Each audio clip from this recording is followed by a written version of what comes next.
Pression dans les fluides. Alors, maintenant, ce qu'on va faire aujourd'hui, c'est étudier une pression, une forme de pression un petit peu particulière. C'est la pression qui s'exerce dans les fluides. Alors déjà, il faut savoir ce que c'est qu'un fluide. Un fluide, c'est pas un solide.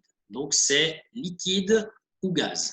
Tout ce que je vais dire s'applique au liquide et au gaz. Vous remarquerez que le titre du sujet, si je retourne au tout début, le titre du sujet, c'est pression et hydrostatique. Il se trouve que hydrostatique, dans hydrostatique, il y a hydro et il y a statique. Bon, statique, je n'ai pas besoin de vous faire un dessin de ce que c'est, mais hydro, c'est relatif à l'eau, en fait. Et l'eau, comme vous le savez, c'est un liquide et donc c'est un fluide. Enfin, je dis égal, mais ce n'est pas égal au sens propre du terme. Mais disons que voilà, l'eau est justement un fluide. Donc, ce qu'on va voir, c'est dans le cours aujourd'hui, les toutes premières découvertes qui ont été effectuées dans un fluide qui est en réalité l'eau, bien sûr, qui est donc le liquide le plus abondant à la surface de la Terre. Mais ça fonctionne aussi, comme on le verra plus tard, dans les gaz. Alors, petite situation, quand vous êtes à la piscine, vous avez très certainement déjà remarqué que plus vous nagez en profondeur, par exemple sous les plongeoires, où là le bassin en général est plus profond qu'ailleurs, eh bien on ressent une pression élevée dans les oreilles. Ça peut carrément faire mal en fait. Donc, on a probablement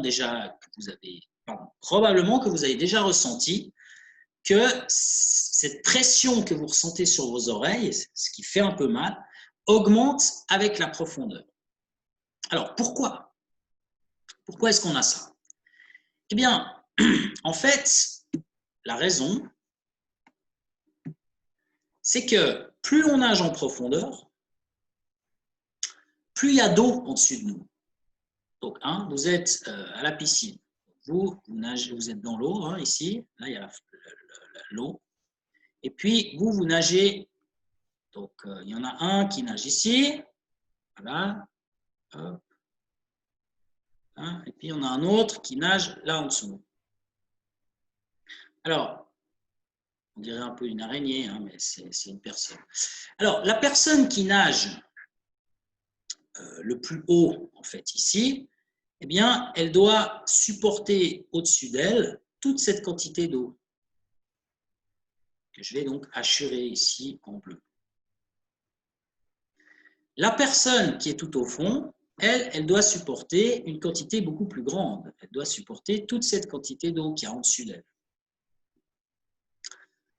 Alors, évidemment, la quantité d'eau que j'ai représentée, que je suis en train de dessiner en rouge, il y a plus d'eau ici. Donc, s'il y a plus d'eau, il y a plus de poids d'eau, une masse plus grande, donc un poids plus grand. Et comme on a vu que la pression, c'est la force divisée par la surface, si la force augmente, eh bien, la pression va augmenter aussi. Donc, en fait, plus on nage en profondeur, c'est ce que j'ai écrit ici, plus la quantité d'eau qui nous surplombe est grande, et donc, plus le poids de la colonne d'eau qui nous surplombe est élevé. Il y a plus de poids, donc plus de force. Alors, moi, ce que je vous propose maintenant, c'est d'essayer de calculer cette pression. Dans un cas bien particulier, mais qui, d'après le résultat final qu'on va obtenir, n'est pas si particulier que ça, vous allez voir. Alors, l'idée est la suivante. Vous allez imaginer une piscine, donc on va dire un bassin, donc une piscine en général, c'est comme un parallélépipède rectangle, qui est donc ce parallélépipède que j'ai représenté ici. Ça, ça, ça, ça. Tout ça, imaginons que c'est de l'eau. Mais on peut faire le même raisonnement avec n'importe quel autre liquide ou n'importe quel autre gaz. Enfin, n'importe quel gaz. Donc, bon, imaginons ici, pour faire simple, que c'est de l'eau. Donc, disons dans une piscine, dans un bassin. Tout ça, c'est contenu dans de l'eau. Et puis, on imagine là-dedans, donc c'est une vue de l'esprit, une colonne de fluide qui est en fait un cylindre. Donc cette colonne, c'est cette partie-là. Donc, ce n'est pas quelque chose de physique, ce n'est pas un cylindre qu'on met dans l'eau. Hein. On imagine une portion de l'eau qui est contenue à l'intérieur et qui a cette forme-là. On aurait pu prendre un autre parallélépipède rectangle. J'ai choisi de prendre un cylindre. Encore une fois, c'est un cylindre fictif. C'est un cylindre d'eau qui est dans de l'eau, hein, on va dire ça comme ça. Alors, un cylindre, il a deux caractéristiques. Sa première caractéristique, enfin, une des deux, c'est sa section, hein, qu'il y a ici, sa surface, sa base, qu'on appelle S. Et puis, l'autre caractéristique, eh bien, c'est la hauteur du cylindre. Hein, c'est cette hauteur-là. Le H qu'il y a ici, hauteur H. Alors, mon but, c'est de déterminer la pression qui s'exerce en un point de la surface là en bas. Quelle est la surface, la pression qui s'exerce là en bas? Donc, c'est en fait la pression qui est exercée par la colonne d'eau qui est en dessus, comme si vous étiez en train de nager à cette profondeur. Alors, la première chose que je vais calculer, c'est la force, puisque comme la pression, c'est la force divisée par la surface, je vais calculer cette force. La force, c'est en fait le poids de l'eau qui est contenue dans le cylindre. Donc, cette force, c'est le poids, et le poids, comme vous le savez, c'est M fois G. Donc, M, c'est la masse d'eau. Alors, cette masse d'eau, elle vaut quoi, en fait? Comment est-ce qu'on peut la déterminer, cette masse d'eau? Eh bien, pour déterminer cette masse d'eau, eh bien, on va regarder quel est le volume. Je vais effacer un petit peu les choses ici, hein, ça devient un petit peu le chenil. Là. J'efface ça aussi, et puis ça, oups, ça part, hop, et celui-ci, voilà. Alors, ce que je vais faire maintenant, c'est calculer le volume qui est contenu dans le cylindre. Quel est le volume de ce cylindre? Le volume, tout simplement, hein, ça vous savez calculer, c'est la base fois la hauteur, S fois H. Vous savez depuis un certain temps maintenant que la masse volumique, c'est la masse divisée par le volume. Donc nous, ce qu'on veut ici, c'est la masse, hein, parce que le but, c'est d'exprimer la force et donc le poids. Donc j'ai envie de cette masse, ça c'est la même masse. Je retourne cette formule, je fais fois V donc, et je trouve que la masse, c'est la masse volumique fois le volume. Mais le volume, c'est lui-même égal à, on vient de le voir, S fois H, la base fois la hauteur. Donc, je prends cette expression, je la remplace là-dedans, et on la voit apparaître ici. Donc, finalement, la masse, ça va être égal à la masse volumique fois la base, S, fois la hauteur H. Donc ça nous permet d'avoir une expression de la masse. Donc, maintenant, ce que je vais faire, c'est que je vais remplacer cette expression là-dedans, dans le but d'avoir une expression pour la force, justement. Alors ça, c'est ce que j'ai fait à la page suivante. La force en question, c'est donc, je vous le rappelle, le poids qui est égal à M fois G, et à la place de M, eh bien, je mets l'expression qu'on a obtenue, c'est-à-dire ρ fois S fois H. Puis là-dedans, il reste le G, hein, M fois G, qu'on retrouve ici. Donc, on a cette expression-là pour la force. Alors maintenant, vu qu'on a envie de déterminer la pression qui s'exerce sous le cylindre, quelle est la pression de ce cylindre d'eau pour quelqu'un, par exemple, qui se trouverait sous la base inférieure du cylindre, eh bien, pour calculer cette pression, il faut appliquer la formule P égale F sur S. La définition, en fait. Hein, ça, c'est la définition de la pression.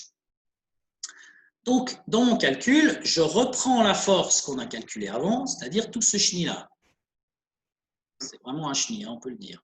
Donc, la force, c'est tout ça. Donc, ça, je le mets là-dedans, ici. Et je divise, hein, ça c'est le F en fait, hein, et je finis par diviser par S pour avoir la définition de la pression. Et donc, vous voyez là que la surface, elle apparaît en haut et en bas. c'est la même surface. Hein. Si je reprends mon schéma, ici, le S qui apparaît dans la formule, il apparaît en fait deux fois. Une fois, il apparaît donc ici, hein, puis aussi d'ailleurs ici, c'est-à-dire pour calculer la masse qui est contenue, la masse de fluide d'eau, hein, on a fait avec l'eau, mais ça peut être de l'air ou ça peut être autre chose. Pour calculer la masse qu'il y a là-dedans, on avait besoin du volume qui a été obtenu grâce à ce S, entre autres. Donc c'est ce S qu'il y a ici. Et puis maintenant qu'on a trouvé le poids de tout cet ensemble-là, on a trouvé la force qui appuie. Cette force, elle appuie sur quoi? Elle appuie sur une certaine surface qui est là. Et donc, en divisant la force par la surface, eh bien, on trouve la pression. Donc, c'est la même surface ici. On a donc, dans le calcul, la surface qui apparaît en haut et en bas. On peut donc les simplifier. Et qu'est-ce qu'il nous reste? Il nous reste ρ HG. Et puis la coutume, c'est qu'on écrit plutôt ρGH. ρHG, c'est un peu dur à prononcer, donc on écrit ρGH.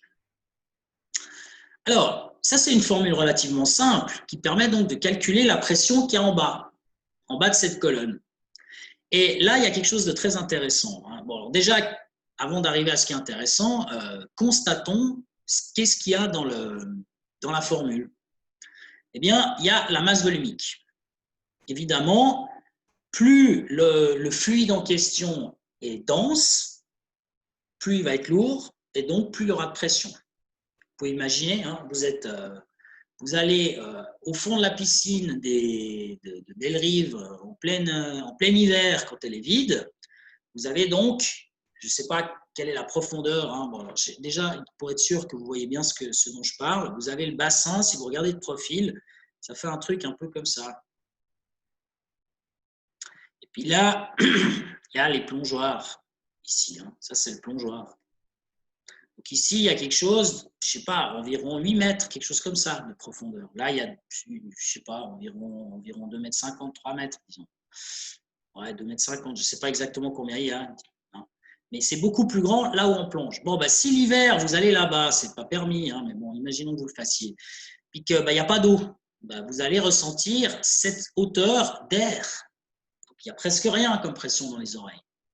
Par contre, si vous y allez la semaine prochaine, quand la piscine va ouvrir, et que vous allez nager là en dessous, avec les 8 mètres d'eau que vous avez en dessus de la tête, vous allez sentir cette pression.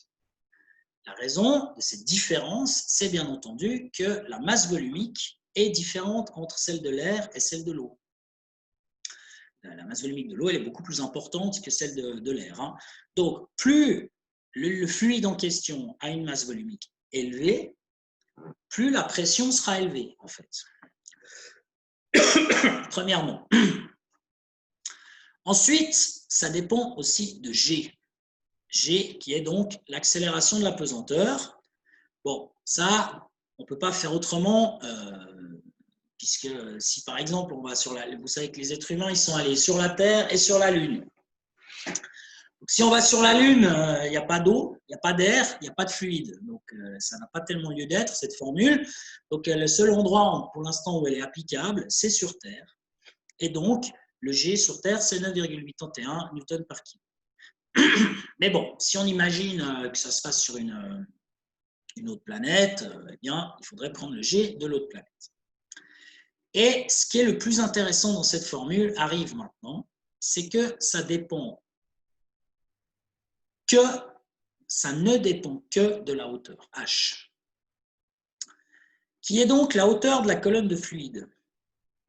Vous vous rappelez ce que je vous ai dit au tout début? Je vous ai dit, on va prendre un cas particulier qui est un cylindre, mais vous allez voir que finalement, ce cas particulier, quand on aura vu le résultat final, eh bien, ce n'est pas si particulier que ça, c'est même assez général. Qu'est-ce qui est particulier avec ce cylindre? C'est qu'il y a cette hauteur, mais il y a aussi cette forme en bas. Vu que j'ai pris un cylindre, là en bas, j'ai un cercle. Si j'avais pris un parallélépipède, j'aurais un truc comme ça.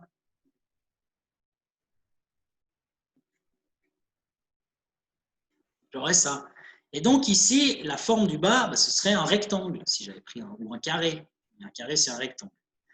Donc, en fait, d'après la formule, on voit que la pression qui s'exerce là en bas sur la surface, en fait, elle ne dépend pas de la surface. Il n'y a pas le S dans la formule finale. Les S, ils se simplifient. En fait, dans cette formule, la seule chose qui intervient, c'est la hauteur H. Et il n'y a que la hauteur qui correspond. Et la hauteur, si vous êtes dans une piscine, ça correspond à la profondeur en fait. C'est la hauteur d'eau que vous avez au-dessus de vous, c'est donc la profondeur à laquelle vous êtes, si c'est dans de l'eau.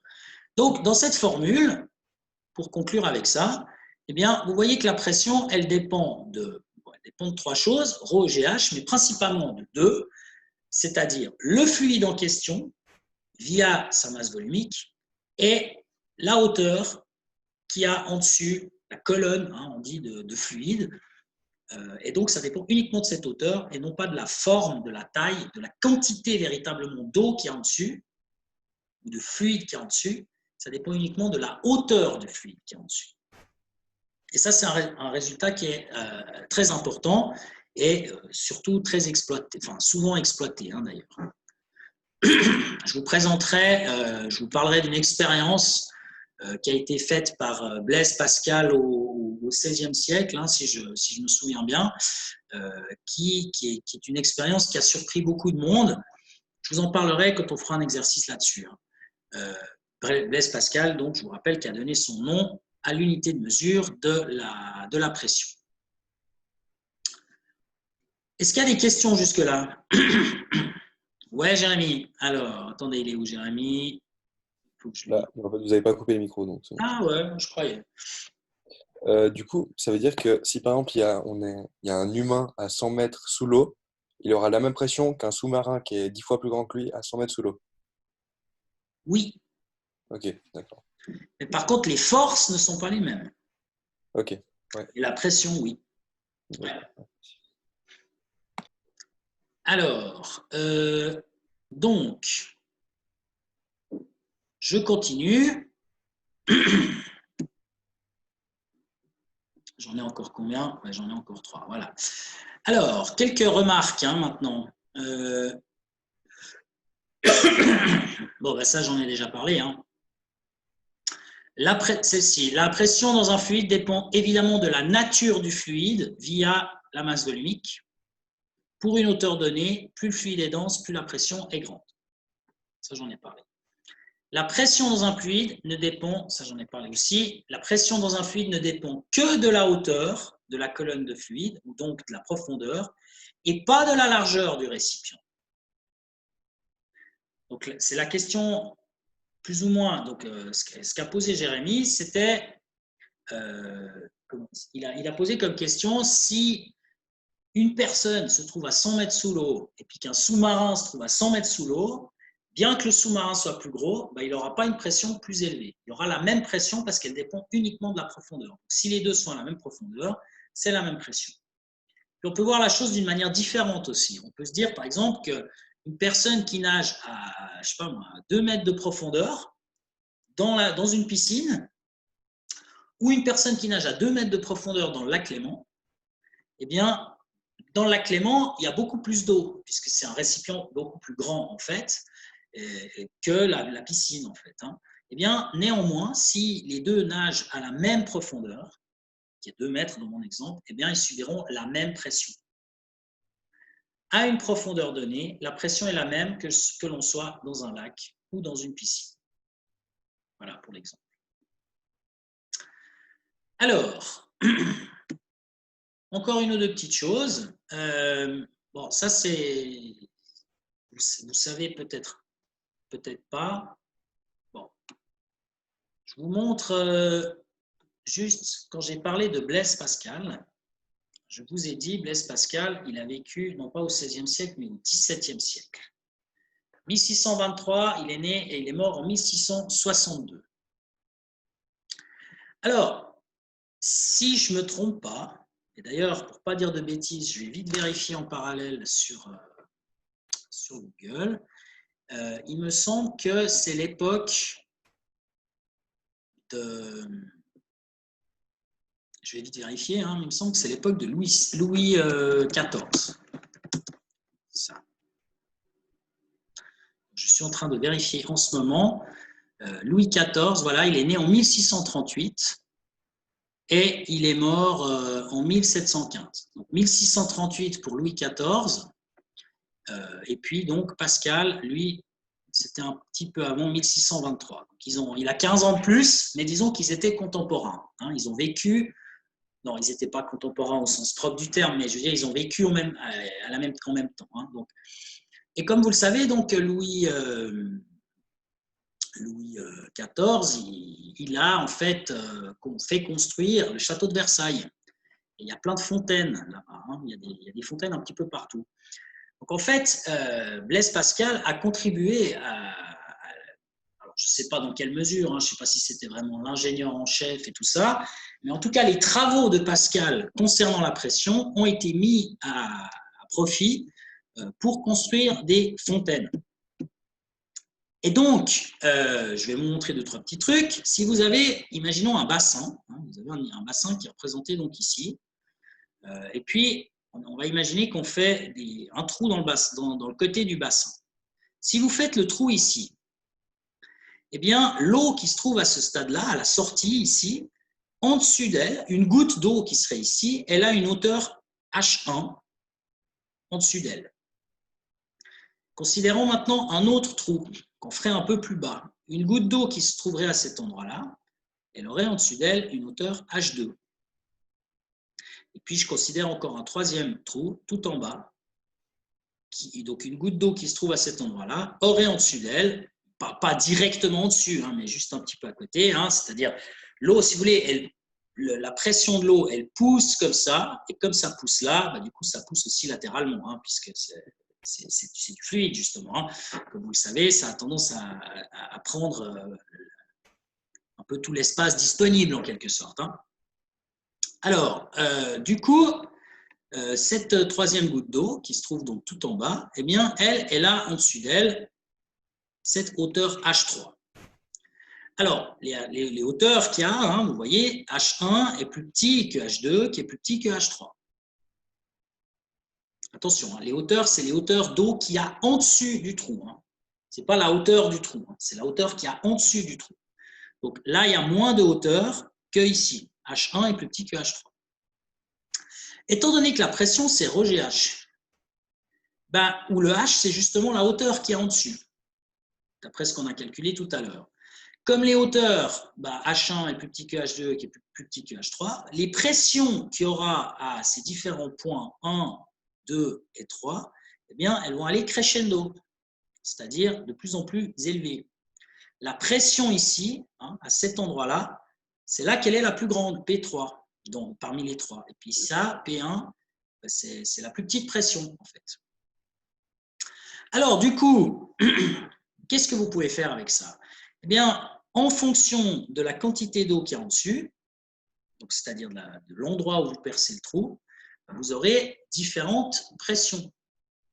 Et plus il y a de pression, qu'est-ce qui va se passer? Plus il y a de pression, plus le jet il va partir loin, en fait. Hein, il va partir fort, en fait. Donc ici, vous avez un jet qui va partir assez loin. Ici, vous avez un jet qui va être tout court parce qu'il y a peu de pression. Ici, il y a peu de pression, ou pression faible.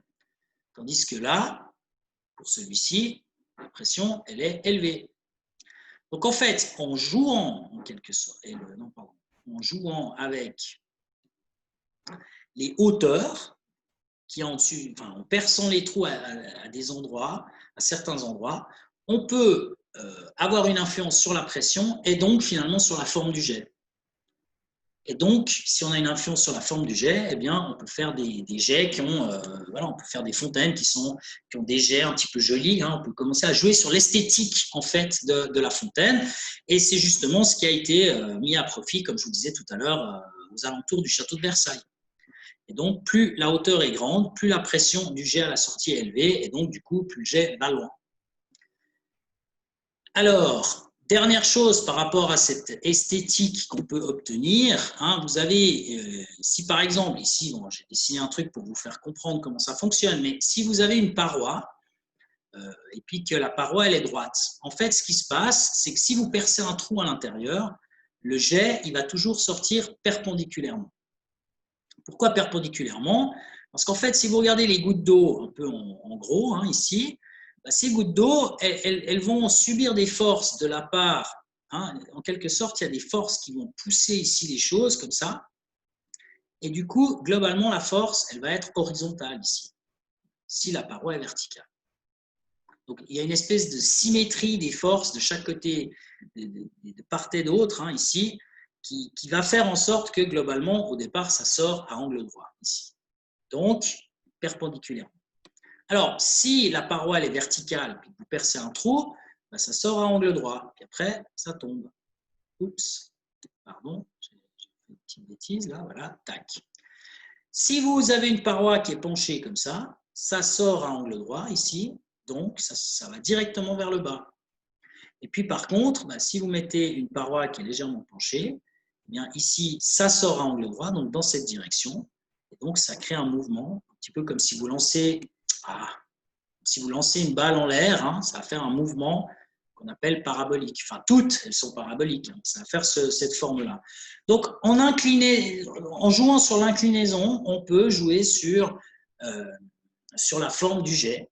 Et puis, en jouant aussi sur la hauteur, ici, hein, l'endroit où on fait le trou, ben là aussi, on peut avoir une influence sur la forme du jet. Donc ça a été mis à profit à peu près à cette époque hein, du château de Versailles. C'était la grande époque ça correspond historiquement à ce qu'on appelle la Renaissance, hein, la Renaissance italienne qui a eu lieu finalement dans toute l'Europe. Et à cette époque-là, bah, c'était un peu la fin des châteaux forts et le début d'une espèce de recherche d'esthétique qui a eu lieu vraiment partout. Hein. Donc, ça a commencé à Florence, mais après, ça s'est répandu partout dans l'Europe. Et maintenant, dans n'importe quelle ville où vous allez en Europe, hein, bah, vous voyez des restes, on va dire, qui sont plus que des restes d'ailleurs. Hein. C'est pas des ruines, mais vous voyez des choses qui restent, qui demeurent de cette époque-là, avec des belles fontaines, hein, même jusqu'à Saint-Pétersbourg, hein, on retrouve des choses comme ça.